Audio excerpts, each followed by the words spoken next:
Donc, je m'appelle Aurélien Pichon, je suis actuellement professeur des universités à l'université de Poitiers dans l'UFR STAPS SUAPS, Faculté des sciences du sport. Je suis également président de la conférence des directeurs, directrices, doyens, doyennes du FR STAPS.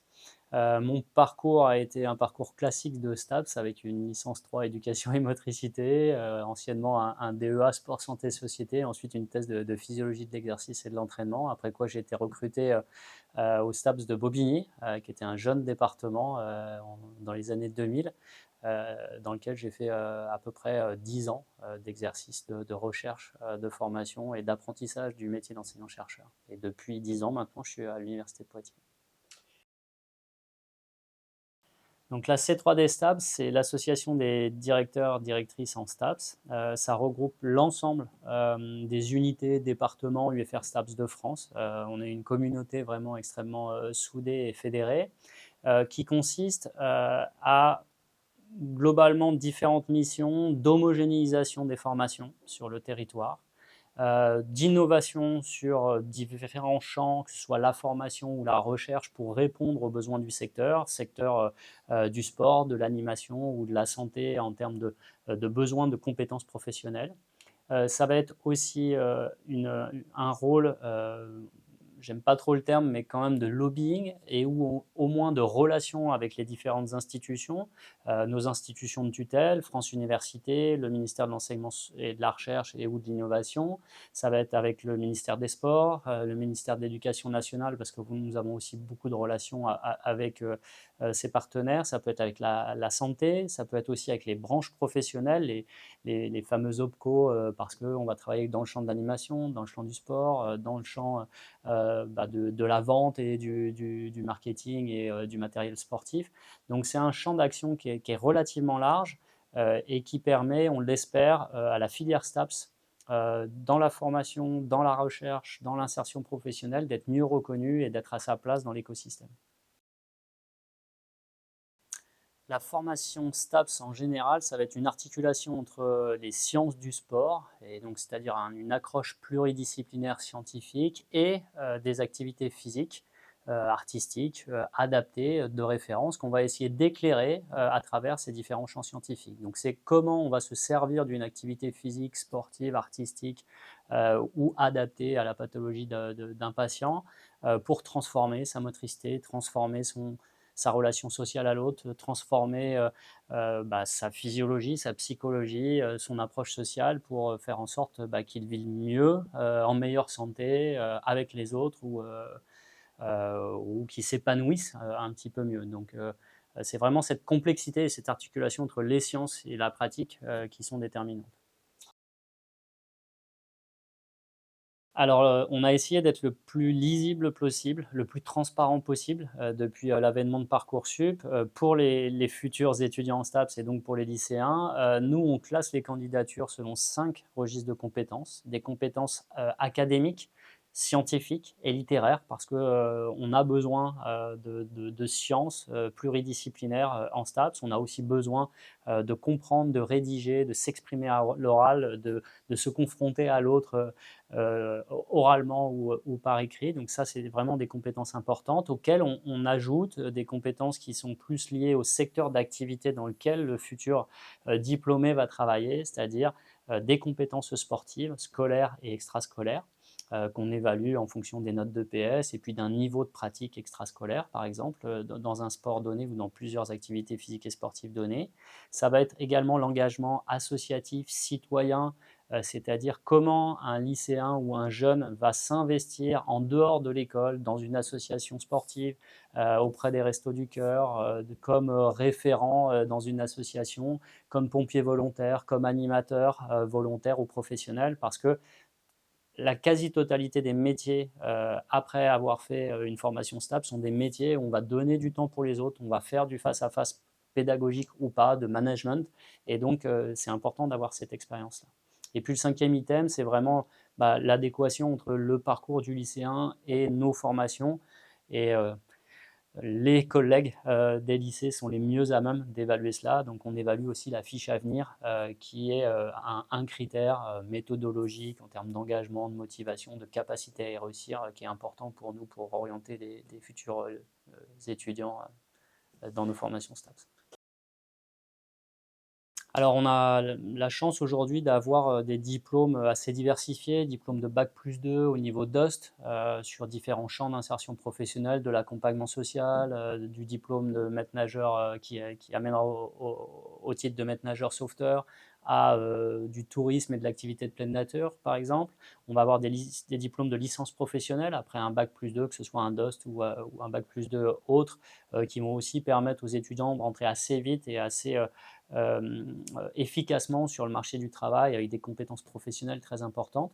Et puis on a les filières plus classiques de licence et de master sur 5 champs, on va dire, d'insertion professionnelle différents. Ça va être le champ de l'éducation et de la promotion de l'activité physique pour les jeunes, mais pour tous en général. Donc ça va être l'éducation et motricité.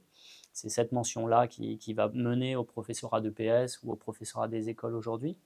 Ensuite, on va avoir un autre champ qui vise plutôt l'insertion dans le domaine de la santé avec la filière STAPS, activité physique adaptée et santé, où on peut obtenir après un Bac+3 le titre d'enseignant en activité physique adaptée, hein, qui permet de travailler dans le secteur hospitalier, le secteur de l'animation, pour améliorer la santé des personnes qui sont éloignées de la pratique physique. La troisième mention en licence et en master, ça va être la mention entraînement et performance, ou entraînement et optimisation de la performance sportive pour le niveau master. Donc là, on va avoir une articulation assez forte entre un parcours fédéral dans une discipline sportive et un ancrage scientifique extrêmement poussé pour optimiser la performance à travers des process, on va dire, adaptés à chaque discipline, à chaque individu, dans chaque contexte. La quatrième mention qu'on connaît aussi un petit peu, c'est la mention management du sport, toujours au niveau licence et master.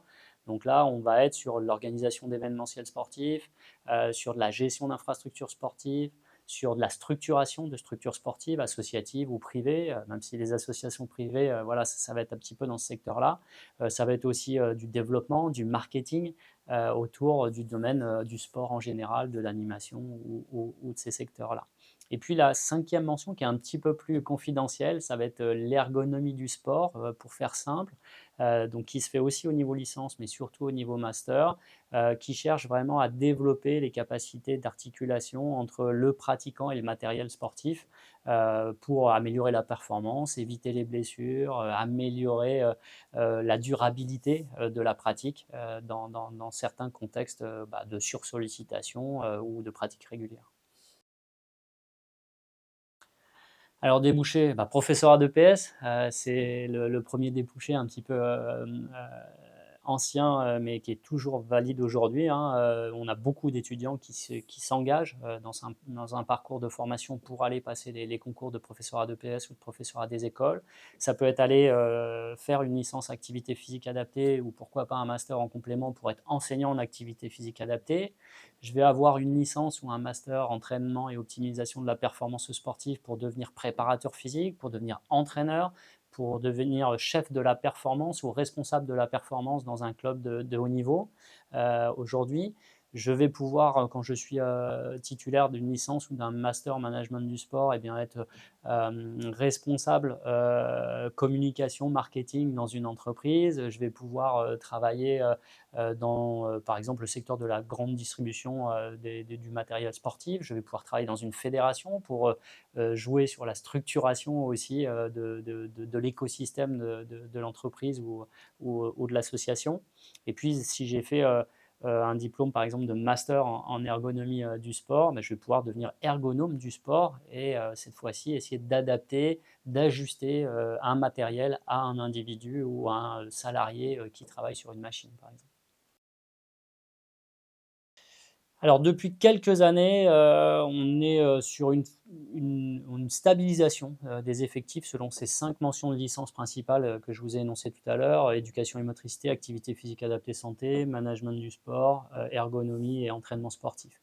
Globalement, on a depuis les années 2020 et les réformes de concours de l'enseignement eu une baisse assez nette du nombre de candidatures d'étudiants, que ce soit en licence ou en master, en éducation et motricité. Peut-être que le recul du concours en Master 2 n'était pas forcément une très bonne idée. Peut-être aussi que les conditions de travail et l'appétence pour la jeune ou la nouvelle génération pour ces métiers de l'enseignement est un petit peu plus faible qu'auparavant. Donc on a eu un affaissement assez important des candidatures pour EducMot les dernières années. Aujourd'hui, c'est à peu près stable, mais ça reste à peu près 40% de nos effectifs. Donc c'est non négligeable. Et puis, une des mentions qui, elle, est plutôt en progression, c'est la mention entraînement sportif et optimisation de la performance sportive. Ça correspond aux volontés des candidats aujourd'hui de devenir coach, de devenir entraîneur, de faire de l'accompagnement à la personne, en dehors du secteur de la santé, qui a été, lui, plutôt en augmentation dans les années précédentes, qui reste haussier, mais un peu moins fort que la filière entraînement sportif. Alors les grands enjeux pour les STAPS sont un peu les grands enjeux de l'université, c'est-à-dire accueillir du mieux possible des étudiants, souvent en première année post-bac, donc dans un environnement nouveau pour eux, dans un contexte pour les STAPS qui n'est pas facile pour les futurs étudiants parce qu'on est en très forte contrainte, on a beaucoup de demandes et souvent moins de places qu'on a de demandes d'inclusion d'étudiants dans nos formations, donc relativement en tension. Donc les enjeux, vous l'aurez compris, c'est d'avoir quand même plus de moyens pour essayer de donner la chance à plus d'étudiants, même si on a mis en œuvre des méthodes de classement pour essayer d'avoir une bonne adéquation entre les étudiants qui rentrent et leur capacité à réussir dans les formations STAPS. Les moyens pour avoir une formation de qualité est un vrai enjeu, comme dans toute l'université française aujourd'hui.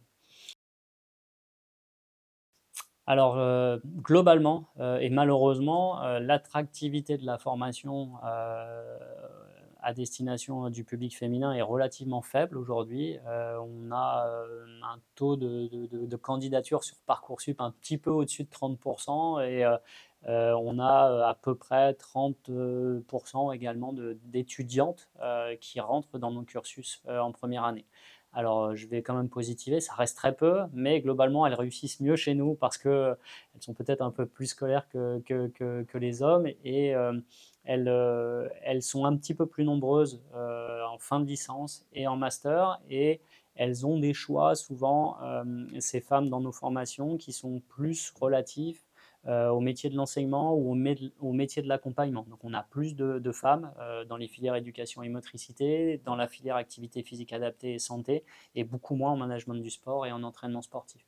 Donc on incite très fortement aujourd'hui les femmes à candidater en STAPS parce qu'on a beaucoup de métiers qui sont tout à fait adaptés à leur motivation et à leurs appétences pour travailler dans nos secteurs. Alors c'est évident, oui, parce que comment donner envie au public féminin jeune ou moins jeune de pratiquer lorsqu'on n'a qu'une figure masculine qui est présente, ça reste une difficulté. Donc on incite bien entendu les femmes à rentrer dans nos formations, à montrer que, eh bien, elles peuvent atteindre des hauts niveaux d'emploi et de certification dans nos formations et qu'elles peuvent valoriser la pratique féminine aussi en dehors des STAPS. En effet, on est le reflet de la société en STAPS, donc on a peu de femmes qui vont faire des métiers de l'entraînement. C'est aussi peut-être parce que le secteur de l'entraînement est très masculinisé et qu'on ne voit peu aujourd'hui à la télé de coachs sportifs, d'entraîneurs de très haut niveau qui sont des femmes. Donc c'est difficile aussi pour un public féminin de se projeter et d'espérer pouvoir être employé dans ces secteurs-là à haut niveau. Donc on essaye, nous, de faire des efforts sur une meilleure connaissance de nos formations et des métiers à destination du public féminin, mais il y a beaucoup d'efforts à faire chez nous, mais aussi dans la société. Alors, on est à l'université en STAPS, et donc l'articulation formation-recherche est vraiment cruciale pour nous. On a des enseignements scientifiques poussés, qui doivent être à jour des connaissances scientifiques actuelles. Et ça permet aussi d'enrichir le cursus, d'être novateur, de pouvoir innover à l'université et ensuite d'être en capacité pour nos titulaires eh bien, de pouvoir avoir une méthodologie de la recherche adaptée, une méthodologie de progression, d'amélioration perpétuelle, une capacité aussi à aller critiquer une information, à aller chercher la bonne information là où elle est. Donc voilà, cette formation par la recherche et pour la recherche à l'université est déterminante, autant en STAPS que dans un autre secteur. Et puis, promouvoir la recherche dans les sciences du sport en général, que ce soit dans les sciences humaines et sociales, dans les sciences de la vie ou dans les sciences pour l'ingénieur, c'est aussi important pour notre écosystème. On a beaucoup d'enseignants-chercheurs en STAPS, donc on promeut aussi des programmes de recherche, des financements de recherche sur ce secteur-là. On a eu la chance d'en avoir là dans le cadre de la préparation au JOP 2024. On espère que ça va continuer. Il y a certainement aujourd'hui beaucoup d'études à faire sur l'impact social du sport, de l'activité physique, de l'animation, que ce soit sur le vivre ensemble, sur les bénéfices de santé. Aujourd'hui, on en parle de plus en plus. Il faut peut-être mieux financer de la pratique physique que de financer des traitements pour des maladies chroniques qui seraient prévenues grâce à l'activité physique et sportive. Donc voilà, on est vraiment aujourd'hui dans un enjeu de société aussi avec la pratique physique qu'il faut qu'on essaye de pousser. Et c'est aussi un des rôles de la C3D STAPS, eh bien, d'être au cœur des réflexions, du lobbying, encore une fois, et de l'encouragement.